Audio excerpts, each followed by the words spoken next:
स्थिति हो जाएगी और ऐसे 12 सूर्य पृथ्वी पर 12 वर्ष तक प्रकाश डालेंगे। वर्षा नहीं होगी 12 वर्ष तक, 12 नहीं 100 वर्ष तक, 100 वर्ष तक 12 सूर्य प्रकाशित करेंगे और पृथ्वी पर वर्षा नहीं होगी। तो 100 वर्ष में क्या हाल हो जाएगा पृथ्वी का? उपले की तरह काली काली पड़ जाएगी, जल चुकी होगी पूरी पृथ्वी, सब मर जाएंगे। उसके बाद क्या होगा? समुद्र सूख जाएंगे, नदियां सूख जाएंगी, पहाड़ के जितने भी ये ग्लेशियर वगैरह हैं सब सूख सूख करके उड़ जाएंगे, भाप बन करके बादल बन जाएंगे, लेकिन बरसेंगे नहीं। 100 वर्ष बाद जब पृथ्वी पर कोई नहीं बचेगा, तब सांबर तक मेघमालाएं आएंगी, जितना पानी उड़ करके बादल बना वो सब आएगा और फिर 100 वर्ष तक बरसेगा। 100 वर्ष बाद क्या होगा? पृथ्वी पूरी पानी पानी हो जाएगी। तब क्या होगा कि 200 वर्ष की इस प्रक्रिया में पृथ्वी पर प्रलय आ चुका होगा। ऐसे प्रलय आएगा। फिर भगवान योग निद्रा में शयन करने के लिए जाएंगे।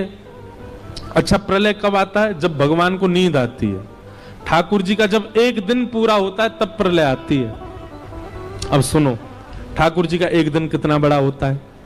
सतयुग त्रेता द्वापर कलयुग, सतयुग त्रेता द्वापर कलयुग, सतयुग त्रेता द्वापर कलयुग। जब 71 टाइम्स बीत जाते हैं तब एक दिन होता है ब्रह्मा जी का।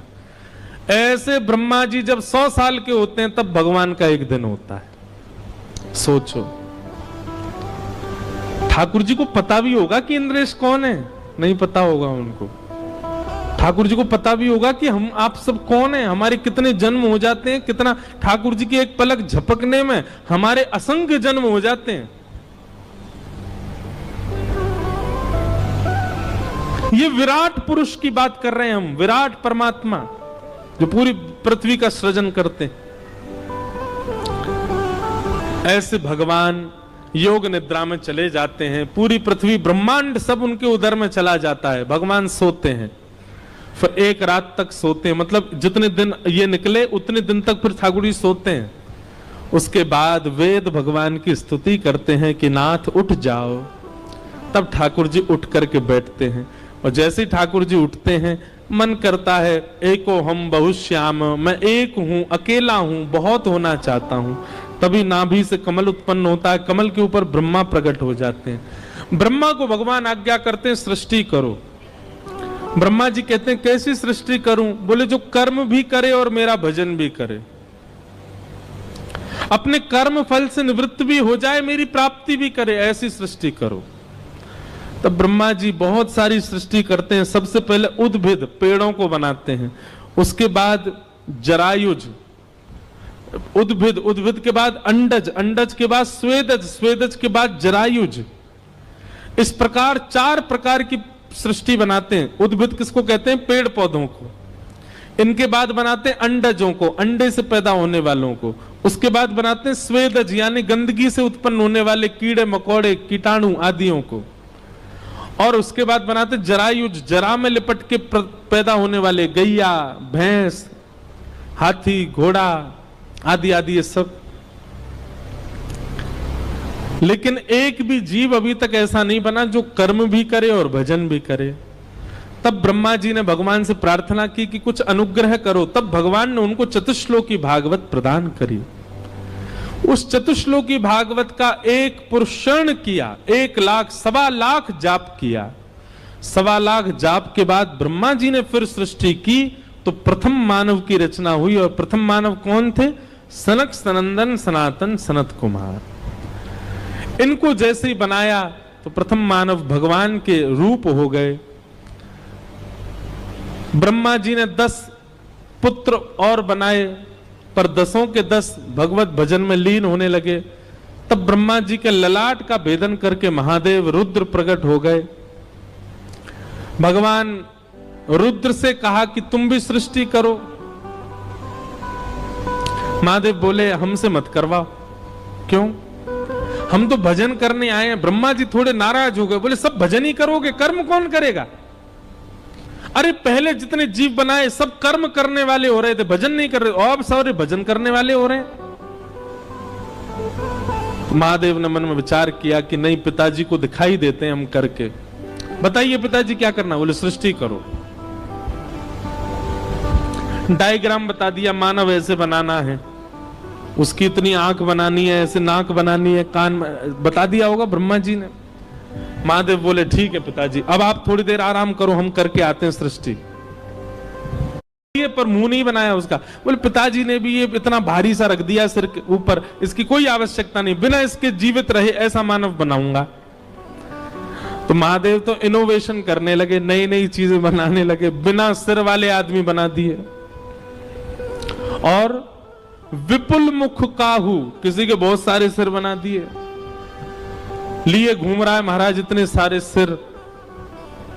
बिन पग चला ही, बिना पैर के चलने वाले बना दिए।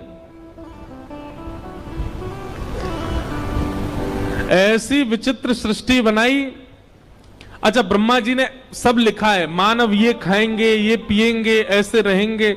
शंकर जी ने सब बदल दिया, बोले कि अरे कौन रोटी बनाए कौन खाए, मैं आग खाने वाले मानव बनाऊंगा, आग ही खा जाए करेंगे, पहाड़ ही खा जाएंगे, नदियों को ही पी जाएंगे।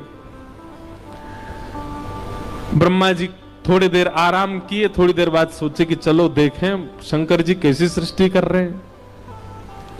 ब्रह्मा जी ने जैसे पृथ्वी पर आकर के देखा तो महाराज विशाल विकराल, किसी के पेट में आंख ही आंख बना दिए, किसी के बहुत सारे हाथ बना दिए, कोई बिना सिर के ही डोल रहा है, आवाज आ रही है पर आ कहां से रही है ये नहीं पता, पेट में ही सिर है उसके। ऐसी विचित्र सृष्टि देख करके ब्रह्मा जी बोले अलम प्रजा भी, शंकर जी बस हम समझ गए आप क्यों मना गए, मत मत बनाओ, बस यहीं विश्राम कर दो। नहीं देखो ना पिताजी कितने बढ़िया बढ़िया बने, देखो इसका सिर ही नहीं है, इसके कितने सारे सिर है, बिना पैर के रेंग रेंग के चल रहा है। ब्रह्मा जी बोले हमको नहीं करवानी तुमसे सृष्टि, तुम मत करो भैया। शंकर जी बोले हम तो पहले ही मना कर रहे थे आपसे कि हमको मत कहो। पिताजी हमारे पक्ष में दूसरा काम दे दो। बोले क्या? संहार, पूरी सृष्टि को नष्ट करने का काम हमको दे दो, वो हम बहुत जल्दी कर देंगे। वो तब तक क्या करोगे? बोले तब तक हमको एकांतवास बता दो, वहां जाकर के हम ठाकुर जी का स्मरण करेंगे। और महादेव उत्तर में चले गए और वहां जाकर के भगवत स्मरण करने लगे। तब ब्रह्मा जी ने अपने देह को दो रूपों में परिणत किया, तो बाम अंग से शत्रुपा और दाहिने अंग से स्वयंभू मनु प्रकट हुए। स्वयंभू मनु शत्रुपा की 3 पुत्री 2 पुत्र हुए। ये प्रथम मानव हैं पृथ्वी के। क्या नाम है? स्वयंभू। आपसे कोई पूछे कि प्रथम मानव कौन है पृथ्वी का, तो आदि मानव मत कहिएगा। अच्छा, आदि मानव का मतलब क्या होता है? आदि मतलब पहला मानव।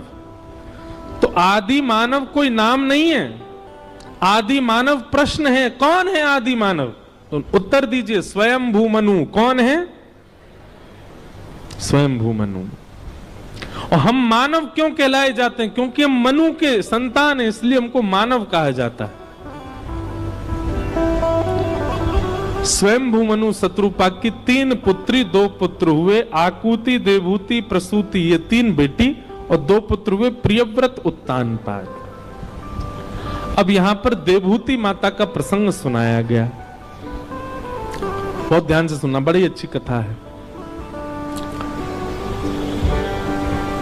ब्रह्मा जी की छाया से एक पुत्र उत्पन्न हुए थे, उनका नाम था कर्दम ऋषि। क्या नाम था? कर्दम ऋषि।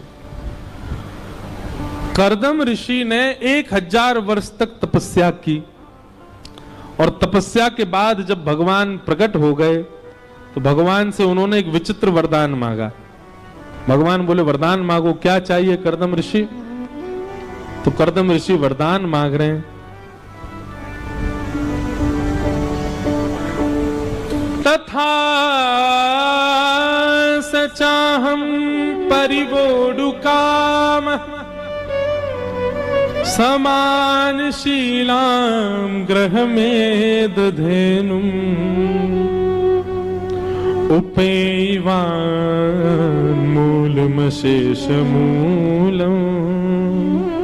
दुराशय कामदुदांग्रिपस्य। अब थोड़ी देर बहुत सावधानी से बैठिएगा। बहुत दिन बाद मुझे अवसर मिल रहा है कपिल विभूति संवाद कहने का। बहुत अच्छा प्रसंग है। कर्दम ऋषि ने 1000 वर्ष तक तपस्या की और तपस्या के बाद भगवान ने जब कहा कि वरदान मांगो तो कर्दम ऋषि कहते हैं, नाथ, ध्यान से सुनना। कर्दम ऋषि कहते हैं, मैं आपसे जितना प्रेम करता हूं, आप मुझको जितने प्रिय लगते हो, मैं आपकी जितनी सेवा करता हूं, मुझसे भी कई गुना ज्यादा आपसे प्रेम करने वाली, आपकी सेवा करने वाली, आपके प्रति स्नेह रखने वाली एक कन्या से मेरा ब्याह हो जाए नाथ, ऐसी कृपा कर दो। 1000 वर्ष तपस्या के बाद कर्दम ऋषि ने एक जीवन साथी मांगा और उस जीवन साथी में कोई गुण नहीं मांगा। वो सुंदर हो, वो सुशील हो, वो धनवान हो, वो ज्ञानी हो, बहुत पढ़ी लिखी हो, ये सब नहीं मांगा। क्या मांगा? बोले मैं जितना आपसे स्नेह करता हूं, मेरी जितनी भक्ति आपके प्रति चित्त में है मेरे, उससे कई गुना ज्यादा भक्ति करने वाली, स्नेह करने वाली कन्या से मेरा ब्याह हो जाए। बंधु,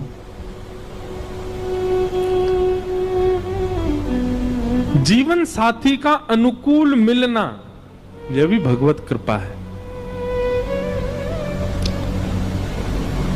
अगर आपको आपका जीवन संगी, और जीवन संगी केवल पति नहीं होता, केवल पत्नी नहीं होती, जिसके साथ भी आप जीवन व्यतीत कर रहे हो वो सब जीवन संगी हैं। उनमें बच्चे भी आते हैं, उनमें बेटा भी आता है, बेटी भी आती है, बहुएं भी आती हैं,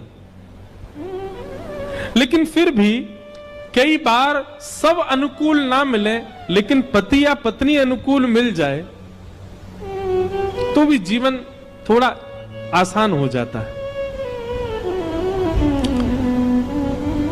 सौभाग्यशाली हैं, भाग्यशाली हैं वो लोग जिनको जीवन संगी अनुकूल मिला है। आजकल की तो बात ही मत करो। आजकल के लड़का लड़कियों के जीवन संगी अनुकूल कुछ और दृष्टि में होते हैं।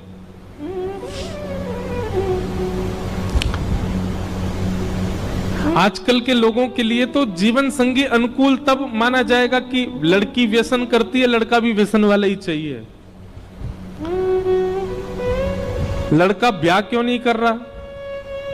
तो ऐसी लड़की ढूंढ रहे हैं वो भी धुआं निकालती हो। एक कस मैं लगाऊं फिर एक वो लगाए, दोनों का जीवन कस में ही निकल जाए। मैं क्लब जाता हूं, उसको भी पसंद होना चाहिए क्लब जाना, तो हमारा ब्याह टिकेगा। उमेश जीवन संगी भी बिगड़ा हुआ हो, उसके लिए हम नहीं सुधरेंगे। इसमें ताली बजाने वाली क्या? बहुत अच्छी बात महाराज, सही कह रहे हो। वाह, भोपाल वाले तो यूं ही बैठे रहते हैं, कुछ बोले तो ताली बजाएं हम। पर हमारी प्रार्थना आपसे, अब जिसके जीवन में व्यसन ही है उसको तो हम क्या ही समझा सकते हैं, पर जिनके जीवन में श्री ठाकुर जी हैं, जिनके जीवन में कथा है, जिनके जीवन में नाम जप है, जिनके जीवन में तिलक राम विराज रहे हैं, जिनके कंठ में कंठी तुलसी विराजती है, जिनके घर में ठाकुर जी की सेवा विराजती है, बहुत प्रार्थना करो ठाकुर जी से, बहुत निवेदन करो ठाकुर जी से, हमें कुछ मत दीजिए, बस जो भी हमारे जीवन में आए वो आपकी भक्ति करने वाला आए, और उसमें कितने भी अवगुण हो चलेगा। जैसे व्यसनी व्यक्ति बिना व्यसनी कन्या के नहीं रह सकता, बिना व्यसनी पुरुष के कन्या नहीं रह सकती, ऐसे ही वैष्णव भी बिना वैष्णव के नहीं जी पाएगा।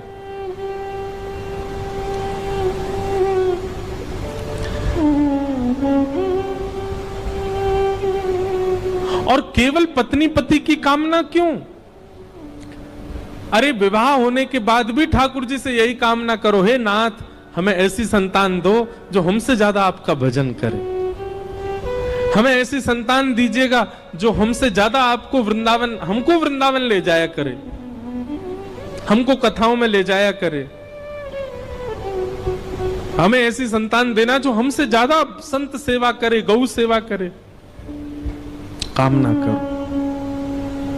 देखिए, आप पुत्र की कामना ठाकुर जी से करते हैं, पुत्री की कामना ठाकुर जी से करते हैं, तो ठाकुर जी भी केवल पुत्र और पुत्री देते हैं।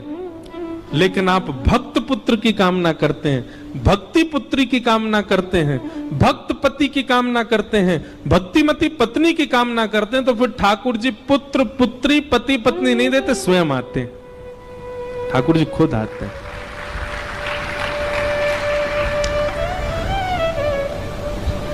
यत्र नार्यस्तु पूज्यन्ते रमन्ते तत्र देवता। जिस कुल में, जिस खानदान में, जिस परिवार में नारी का सम्मान होता है, शास्त्र कहते हैं उस कुल खानदान परिवार में स्वयं भगवान ही जन्म लेते हैं। श्रीमद् भागवत जी में प्रमाणित है कि नंद बाबा यशोदा मैया दर दर जाते थे, सारे तीर्थों में गए, सारे देवालयों में गए, और सब जगह जाकर के उन्होंने एक ही कामना की है, क्या? हमको एक संतान चाहिए, और संतान में गुण क्या होने चाहिए? तो नंद बाबा कहते हैं गैयान की सेवा करवे वारो हो, साधु संतन को प्रणाम करवे वारो हो, यमुना जी की सेवा करे, ब्रज की रक्षा करे, ऐसी संतान मिले। ठाकुर जी ने संतान नहीं दी, खुद आ गए। आप केवल संतान की कामना कर लेते हैं, इसलिए ठाकुर जी पुत्र देते हैं, पुत्री देते हैं, वो रुलाते भी हैं बाद में। देखो, एक बात हमारी बहुत ध्यान से सुनिए। बालक इंजीनियर बन गया, बहुत बड़ी बात नहीं है, करोड़ों इंजीनियर हैं। बालक डॉक्टर बन गया, ज्यादा बड़ी बात नहीं है, करोड़ों डॉक्टर हैं। बालक साइंटिस्ट बन गया, बड़ी बात नहीं, लाखों साइंटिस्ट हैं। बालक चार्टर्ड अकाउंटेंट बन गया, लाखों चार्टर्ड अकाउंटेंट हैं। लेकिन बालक संस्कारी बन गया, बहुत बड़ी बात है। क्यों? क्योंकि पूरे भारत में गिनती करेंगे ना तो 1000 ही मिलेंगे संस्कारी।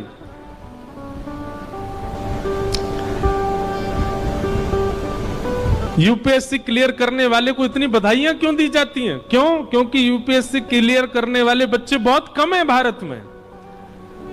ऐसे ही संस्कारी बालक होना सौभाग्य की बात क्यों है? क्योंकि संस्कारी हैं बहुत कम। और क्षमा कीजिएगा, हम आपसे एक बात कह रहे हैं, बालक पढ़ लिख करके विद्वान बने, बालक बहुत ज्ञानवान बने, इस पर प्रकाश बाद में डालिए, पहले संस्कारी बने। संस्कारी बन गया तो सारे लक्षण ले आएगा अपने अंदर।